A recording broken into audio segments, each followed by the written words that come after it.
It's really not. There's so much space over on that side of your shoulder, but there's none on mine. We always start this so professionally. Every week, it gets more and more professional. Hello, everyone. Thanks for joining us. Thanks for being a part of Common Censored. We do this every Saturday at noon Eastern, 9 a.m. Pacific. We're going to get into what's going on in the world right now, specifically some workers. On one hand, being abused. On the other hand, I suppose there's some good news to be had about workers standing up. Yes, in one case, volunteers. But yeah, we're gonna get into that. We're gonna get into one or two things about capitalism. Going great. No problems there. And we got a bunch of stories. We might squeeze in something about Henry Kissinger because I know you all are concerned for his well-being. But yeah, let's dive in. I fucking love this story. I love this story. It's coming from Vice News, which is a garbage outlet. If you're dealing with issues of foreign policy, U.S. government, because they're, their job is to do U.S. propaganda in terms of foreign policy. Now, in a story like this, I think you can pretty much trust them. Also, there's links. There's other sources to be had. But anyway, Chick-fil-A. Ah, shit. Let me change the awful background. Okay. Chick-fil-A is asking for volunteers to work for 5 chicken sandwiches per hour. To me, this sounds like a sentence that like the Hamburglar would say. Like, or not the Hamburger. Wait, one said one said rubble, but there was the other. There was a guy from Popeye who would say, I'll gladly pay you Tuesday for a hamburger today. Wasn't he from Popeye? Anyway, that's what this sentence sounds to me. I will gladly pay you 5 chicken sandwiches. Anyway, it's so you want me to do the details first? Yes. Okay. So a Chick-fil-A in North Carolina posted a job opportunity on Facebook that offered to pay quote unquote volunteers in chicken, not money. Now, please tell me sounds like it's from like a Borat movie or something. Please tell me they print, dollar signs on the piece of chicken and hand it to them like 1 chicken, 2 chickens, 3 chickens. The store in Hendersonville is celebrating the opening of its new drive-thru express, which begs the question, how much faster could a drive-thru get? How fast do you need to go? At that point, like, you're already staying in your car and driving through. Is this just shit thrown at your window? Just as you slow down to 25 miles per hour, they just hurl chicken sandwiches at you? I don't know. But that aside, quote, we are looking for volunteers for a new drive-thru express. The Facebook post, which was deleted, said earn 5 free entrees per shift, 1 hour worked. Message us for details. And I assume entrees at Chick-fil-A are just chicken sandwiches. So what else would it be? Well, maybe you could get some nuggets. Okay. So how many nuggets are you paid per? Now we're talking a real deal. Wait, and I'm also curious because if this is the express, okay, so you literally, like, you're standing in the fucking hot sun in North Carolina. You're standing in the hot sun. The worker. Yes. Yeah. Showing people how to use their cell phones.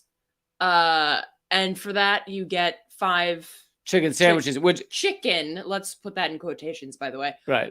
Chicken sandwiches an hour.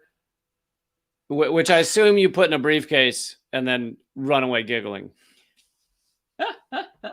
I also, we're looking for volunteers. You then get 5 free chicken sandwiches. Well, so the reason they have to word it that way is because it's illegal to pay people in chicken.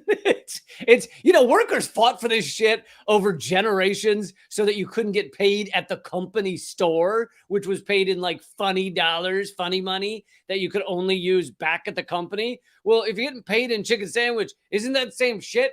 That's getting paid in the company credit, the chicken. So this is supposed to be illegal, but they call them volunteers, and then you get free chicken. Right. And then they're being nice for giving you chicken. The funny thing that I also noticed, I don't think it was in this article, but it was a different article that said that, a journalist had reached out to corporate headquarters of Chick-fil-A to ask what they thought of this. And corporate Chick-fil-A, of course, was like, look, a lot of these places are owned privately owned and operated. So we have really nothing to do with this. It's a separate franchise situation. So it's really not our problem, which is, of course, Hilarious. the quintessential corporate response, right? Like, well, we couldn't possibly know that this was going on. This is not on us. It's on them. We're still a wonderful company.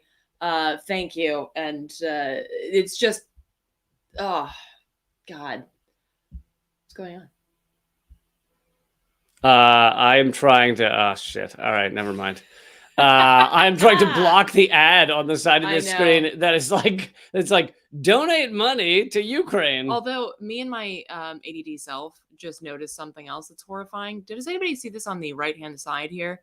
Amazon has bought Roomba and will now map the inside of your house. Wow, that's fucking terrifying. Fucking horrifying. Anyway, so between that and 5 free chicken sandwiches. Jesus, did you have to bring us down like that on the side of a chicken sandwich story? Here we are enjoying ourselves talking about a chicken sandwich story, and you had to bring up the fact that Amazon is now using your Roomba to fucking surveil you. To be fair, I fucking called it. I never trusted those little fuckers. I don't. Oh yeah, no, I know. And the lawnmowers that mow your lawn, no, don't trust them either. They're fucking spying on you. No, I don't trust any of these robot fucks. But okay, so of course we're kidding around about this story as if it's just funny. But what this really comes down to is that corporations are looking for increasing ways to exploit workers. We at the moment, and this is why they're trying to create a recession. A recent leaked memo, I believe from Goldman Sachs, explained how they're actually rooting for a recession, and they're excited about the new Federal Reserve moves to increase interest rates because the ripple effects will be to cause more unemployment, which, it cause a recession, which will then make workers harder up for jobs that don't pay well or treat them well. So the big bankers that rule our society, they want a recession, and they're doing it right now. They're creating it right now. I mean, we're technically in a recession. But then again, our whole society shouldn't be judged by GDP, because that's how we end up in a death spiral. Sorry, getting out of control here. But all of that is to say that even though we are at the beginnings of a recession, workers still have a lot of power right now. There are more positions than there are workers willing to take those positions.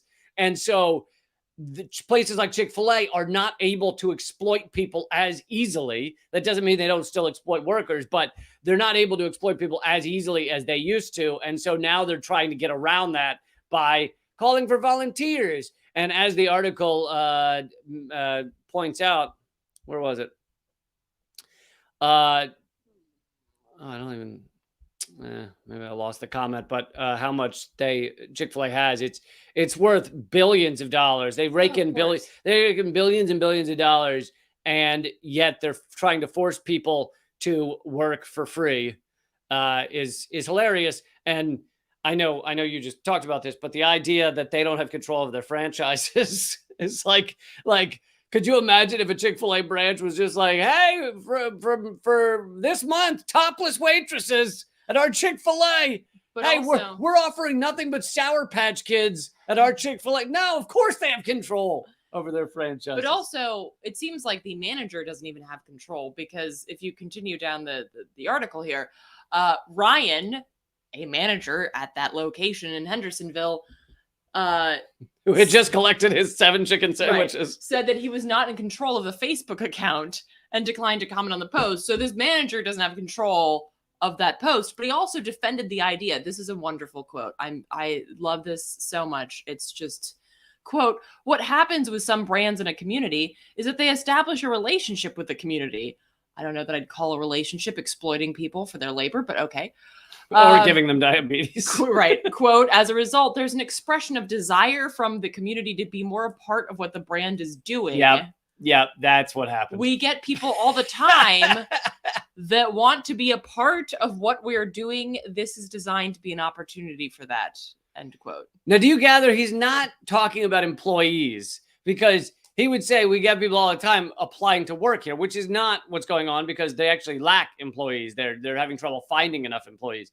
So really what he's saying is that people walk into Chick-fil-A and go, is there any way I could volunteer to just help out? Right. Because you are such a community establishment. Because you're helping. You do so much for the community that we want to be a part of what you're doing, giving people heart disease. We want to be a part of that. And so we're willing to stand in the hot sun and teach people how to use their cell phones. That is the most fucking dumb comment I have read in a very long time. Remarkable. Well done, Ryan. You are a grade A fucking idiot. Yeah, I mean, he's a company man, and he's doing his best to try and represent the good people, and by that I mean bad people at Chick-fil-A. There's also, I'm sorry, it just keeps getting better. It's a volunteer-based opportunity, the store said, which means people can opt in to volunteer. So you're basically saying, like, look, it's not like they're slaves or anything. They don't have to volunteer. Well, you know what it's also implying is that for those who work there, you can't opt in or opt out because for those who become employees, you're doing it because of economic force. So he's implying that there's a force that makes you work there, but when you volunteer to get your 5 chicken sandwiches, there's no force that makes you work there. Of course, because only people who have enough food and are in a good place in their lives would volunteer to stand in the hot sun for 5 chicken sandwiches an hour. And so what they're obviously not telling you in this article is that there is an extreme amount of economic force that's pushing people who, whether they did or not, I can't really confirm or deny that anybody signed up to do this. But if let's say that you're fucking hungry and you've got a family to feed and you don't have a job, and then you see this, right? That could, as fucked up as it is, you think that could be a way to get food that day. So what they're not saying, they're making it sound like people walk off of their big, McMansions and just decide that, today I'd like to sit and help people figure out how to use the fucking Chick-fil-A Express for 5 chicken sandwich. That sounds like a fun thing to do. We have a lot of bankers volunteering, a lot of people that, own, like real estate agents often volunteering to get their 5 chicken sandwiches. This person's saying they're with Chick-fil-A. And they have so much control. We're talking Bible quotes and prayer as part of training videos, not to mention standards. Yeesh. They are heavily religious.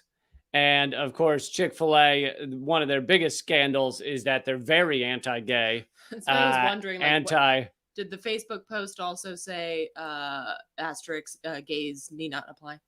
Yeah, I know. Also, please let us know your sexual orientation as you volunteer for your chicken sandwiches, because if you like someone who has your gender, then no chicken for you. It's just incredible. But then Chick-fil-A corporate, the lead people were asked about this story, and they said, we don't know what goes on in the franchises. Who could know what happens in our franchises? Dude, I checked out one. I was driving through in South Carolina, and it was just a straight up strip club. I'm talking poles in the middle of the restaurant. It was fucking crazy. But who knows what goes on in these Chick-fil-A? No, of course not. They know exactly what's going on in their franchises.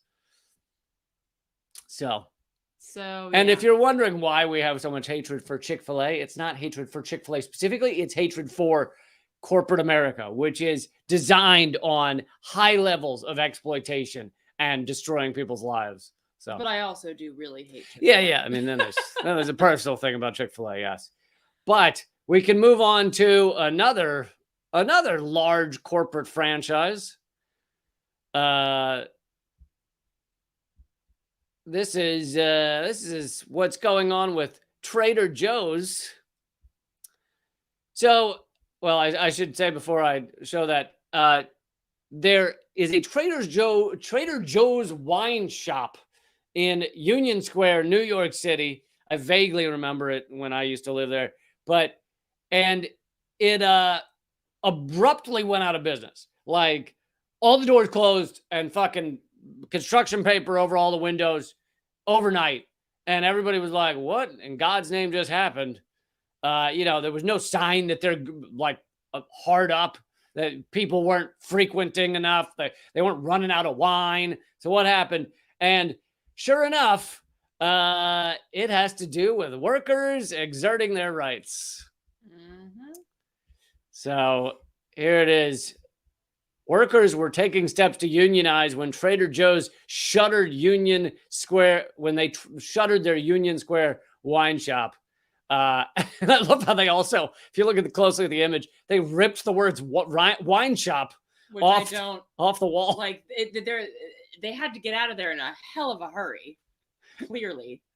So I also think this is interesting because not long before this was shuttered, the store in Minneapolis voted to unionize. So now there's one store in Massachusetts and there's one store in Minnesota that have voted to unionize. So, and I actually, if y'all are interested in hearing that interview, you can go to projectcensored.org. I spoke to one of the organizers at the Minneapolis store and interviewed her. Oh, yes, that's right. And it's also a podcast. So if you look up Project Censored on your podcast platforms, you can find it. So, so basically, the Trader Joe's is starting to get a little uncomfortable with this, right? And so this wine shop closing down in New York is just the latest example of that. Workers at, why does it keep doing that? Shit. I don't know. All right. Seriously? Workers at Trader Joe's wine shop in Union Square were getting ready to file for a union election with the National Labor Relations Board when the company abruptly closed its store last week. A group of employees has been working with the United Food and Commercial Workers International Union since April, meeting weekly to build an organizing strategy. Last Monday, the group found they had enough support. 22 out of 30 employees voted yes to have an election to see if they would unionize. But on the morning of August 11th, they woke up to the news the store had closed for good. And then here's the notice that Trader Joe's put on the doors. And I love how hard they try to sound like they're just a little mom and pop shop doing the best they can. They say, we have been operating our small wine shop. Yeah, this is one of the largest corporations in America. We're a small wine shop in the Union Square neighborhood. Yeah, Union Square is, there's more people that live in and around Union Square than live in most countries, I think, for over 15 years. And we thank you for your business and support throughout the years. And then it goes on to say, like, it's time for us to explore another location. It's time for us to explore not having uppity workers always wanting rights. Well, wait, the note also says, please know all crew members in the store will be paid for their scheduled shifts through August 28th. And we will use this time to discuss with them the opportunity to transfer to another Trader Joe's in New York City. So, of course, they're making it sound like, well, we had to close. I don't know what happened. There was, new location. But we want to make sure that that we're taking care of our workers. It has nothing to do with us hating our workers. It has nothing to do with the fact that we're afraid of our workers. We love our workers. Did we make that clear enough in this bullshit fucking statement?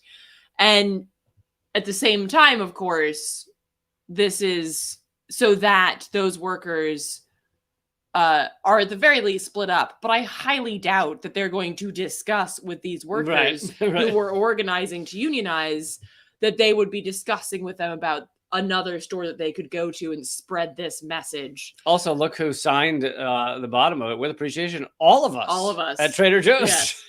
Yeah. Really? All of you? All of us. Well, did they? I wonder if Trader Joe's tried offering them 5 chicken sandwiches, because that might have. Or a bottle of wine. It might have done it. Could have paid them of wine an hour. Could have paid them in wine. That's true.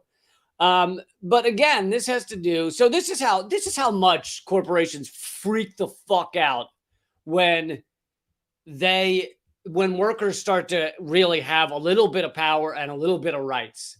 I mean, think about it. We talk in the United States all about democracy and everybody having a say and freedom of speech and all those good things. And yet each one of these corporations is a totalitarian structure, right? It is a tiny number, if not one, a tiny board of 12 maybe, making all of the decisions and cutting away all of the power of the workers, and even just the hint, just the sniff of workers starting a union that allows them to have some of their power back. Even just that was enough to shut down a 15-year-long business location overnight and pry the words wine shop off the wall. So it shows how scared corporations are of workers having a say, having power, not being as easily exploited. Listen, it's still wage slavery. It's like, even if you have a union, it's still going to end up with wage slavery. Like, a lot of coal miners are unions in coal mines. It doesn't mean they're not exploited. It doesn't mean fucking life doesn't suck in a lot of ways. So it's not a be all and end all, right. But even just that little bit tiny of worker power. Yeah. Yep. But also congrats to the workers in Minneapolis, and may the dominoes continue to fall in your favor. And by that, you mean Domino's Pizza unionizing? Yes. Also, just stopping because their pizza's awful. I don't think it should be allowed to be called pizza. You know how Big Dairy got really pissed off at all of the like oat milk and the fucking hemp milk and all that shit for putting milk on the carton, and then you end up with stuff called Rice Dream. Right. Yeah. Exactly. It's a rice drink. Well, if that's the case, then I don't think that Domino's should be allowed to be called pizza. So it should be called Cheese Bread Dream. Cheese Bread Nightmare, I think. Yeah, honestly, if you're dreaming about rice, then you should reevaluate your life. Rice juice. I had a dream last night about amazing rice juice. You wouldn't believe it. It was the best. I've had food dreams. I imagine rice was probably in there at some point. Probably rice not juice. Alone. Rice juice, though. No, not rice juice. Okay. Rice might have been in there as part of a larger dish. But I will say, when I was a kid, but here's the thing: is like, even companies where they have good pizza or good food, they're often just awful corporations. So it's not always just like bad Papa food. John's. Yeah. I used to love Papa John's pizza when I was a kid, and they are the most Republican right-wing pieces of shit on the planet. I remember thinking when I was younger, like, oh, that's nice that like the head of the company is doing the commercials. I know. He was like, hey, everybody, like he's I'm a good old little town guy. It's like the in what the fuck the Chris Farley movie Tommy Boy. Where like Zelensky, it's funny that his name's Zelensky. Oh yeah, his name's Zelensky. I never thought about that. That he's like this nice guy in the commercials, and then he meets. The commercials. He's like, I make auto parts for the American working man. That's who I am, and that's who I care about. That's who I care about. Wow, how sad is it? We remember the motto from Zelensky on Tommy Boy. Give me a 10-second countdown. I can quote that movie start to finish. I'm a little concerned that's true. So I get bear claws lodged two at a time. Anyway, so let's keep moving on. In a few minutes, this live stream will go to justrumble.com/Lee Camp. So if you're watching there, nothing changes. If you're watching on the other places, please go to rumble.com/Lee Camp, and you can watch for free. It's not behind a paywall. And I hope you'll click subscribe and click thumbs up or plus a rumble or whatever, a rumble tumble or a jiggly chopper or whatever it's called. All right. So now this happened a month ago, but the article with some updates came out just the other day. So some of you may know this and some of you may be too young, but I'm not saying I was alive then, but in 1973, right? 1973, yes. Marlon Brando won Best Actor and for Godfather, and he did not accept the award, and instead he asked Sacheen Littlefeather to give a speech instead, and I'm going to show most of that. It's like 1 minute long, 1.5 minutes or something, and then we have an update on what happened to her afterwards. And the reason I thought this was important, there's multiple reasons, but one of them is, we talk. I especially talk a lot recently about the censorship of activists, of people who are speaking out against the system, about people who speak out against the oppression that is done by the American empire. And and so in my personal experience, my TV show shut down, YouTube channel deleted, all that stuff, my main YouTube channel. And some people act like this is new, that this is just happening. But in fact, activists that have gone against what the American empire, the exploitation and oppression that the American empire stands for, have been exploited and attacked forever. I mean, the last yesterday's episode of Government Secrets, or 2 days ago, was about Lenny Bruce getting attacked and arrested. So that's another reason I wanted to cover this story. But okay, so here is the speech. If you've never seen it, it's about 1.5 minutes long. And you should also watch carefully as she walks on stage, as she pushes away the Oscar that they try and hand to her. So there it is. And the reason this is a little more breaking news is that a month ago, the whatever they're called, the Academy Awards, but what the fuck shit, fuck. You were having problems with your I don't know what's going on. Okay, the Academy of Motion Picture Arts and Sciences. Wow, little slight name, has apologized to actor and activist Sacheen Littlefeather 50 years later. 50 years late is really what that should say. I know. But it talks about, this article talks about how she was, not only was she partially booed when she walked up there, apparently John Wayne backstage had to be held back from running on stage and pushing her off. Which is like a little too on the nose, isn't it? John Wayne, who like always played the fucking cowboy. Like, I mean, well, art imitates life, right? Yeah, John Wayne had to be restrained. But here's the kind of key part, is that the events had impacted her career in Hollywood too. She said the federal government threatened to shut down any talk shows or productions that put her on the air. She said, quote, "I was stunned. I never thought I'd live to see the day I would be hearing this, experiencing this," Littlefeather told the outlet. "When I was at the podium in 1973, I stood there alone." And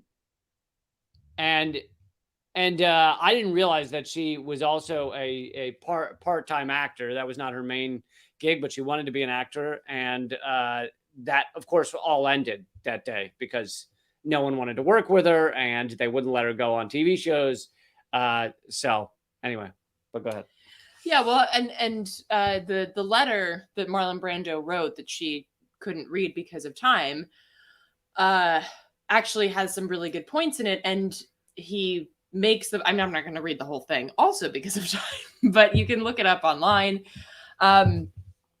And I think what I did want to share was he writes, "What the hell does this have to do with the Academy Awards? Why is this woman standing up here ruining our evening?"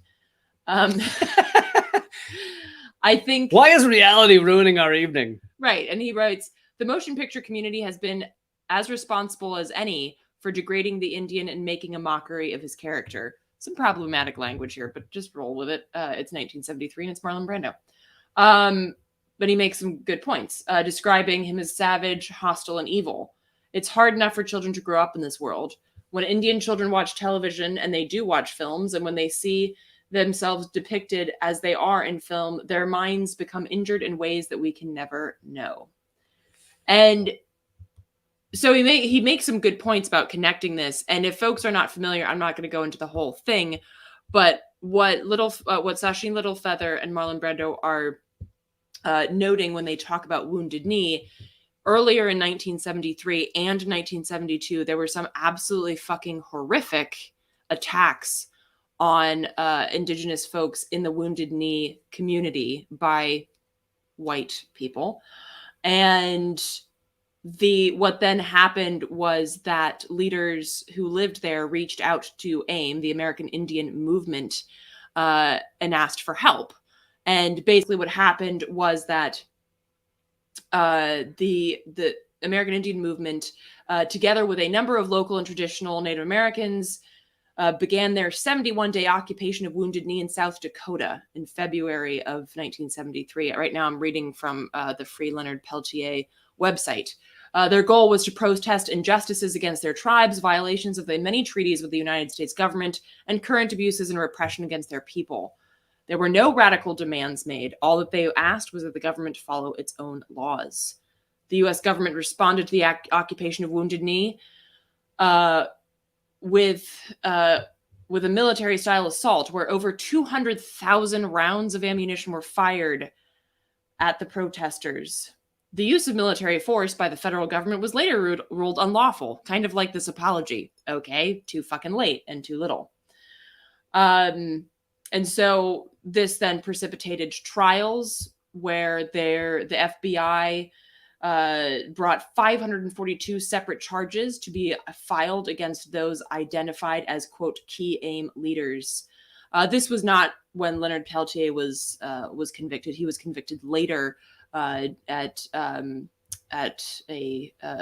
for supposedly shooting an FBI agent at the Pine Ridge Reservation in South Dakota in 1975. But this is backstory because there was so much happening around these attacks against Indigenous peoples that it kind of created like a domino effect. And that's Leonard Peltier was later then used as a fall person in 1975 and then was convicted in 1977 and remains in fucking jail for a crime that he did not commit, for basically being an Indigenous person that said, fuck you. To quote Rage Against the Machine, fuck you, I won't do what you tell me. And so the FBI earlier in 1973 brought the same kind of kangaroo court type proceedings against those who were involved in the Wounded Knee incident in 1973. So that's what Sacheen Littlefeather is remarking on when she delivers that speech. And that's like, so everybody there knew this was in the news. And so they understood. I mean, it wasn't being told correctly, of course, but they knew what was going on there. And of course, even then she gets booed and apparently almost attacked by John fucking Wayne. So I just wanted to contextualize that for folks in case it didn't know. And some people in the comments actually made an interesting point that Brando, I don't know whether he thought this deeply into it or not, but he kind of sacrificed her by letting her go out there alone. And of course, he was so famous that it wasn't going to impact him, but it certainly impacted her. Yeah, and I think this could be a good moment to kind of highlight that. Like, I think I'm not going to suggest that I know what Marlon Brando was thinking, but I know that in the past I've known some organizers that have thought like, hey, well, we'll put an Indigenous person or a Black person or somebody out there to speak about these issues because they are issues that impact them directly, without thinking about the fallout that might occur due to this for being so public. And of course, it's not like these people are forced to go up there, but the conversations should be had about, okay, well, how would this impact, if a white person went up there and said, I need to speak about things that are happening in this, fill in the blank, predominantly BIPOC community or something. I'd like to turn people's attention towards this, not speak for them, but let you all know what's going on, as opposed to just right. But and then in addition to that, something that has to be thought about is the power dynamic. Brando's got this immense power in the movie industry. Sacheen Littlefeather has essentially no power in the movie industry, and the fallout was against her and essentially not against him. So yeah, it's power dynamic as well. Yeah. So we're going to move on to the next story, but the rest will be at rumble.com/Lee Camp. I hope you will join us there. It's free to watch there, and we will continue on. Is it rumble.com/Lee Camp? Yeah. All right. Fine. Well, but that's important. No, I know. I just hit send too quickly. All right. Rumble.com/Lee Camp, but please join us there, hit subscribe, all that good stuff. The reason I've had to create that channel is because YouTube deleted one of my bigger channel, 250,000 subscribers, thousands of videos banned globally. So I've been forced to create something else. So hope you'll join me there. Also, I do a Q&A every Friday at noon Eastern. That's members only. That's at leecamp.net. I take topics from everybody.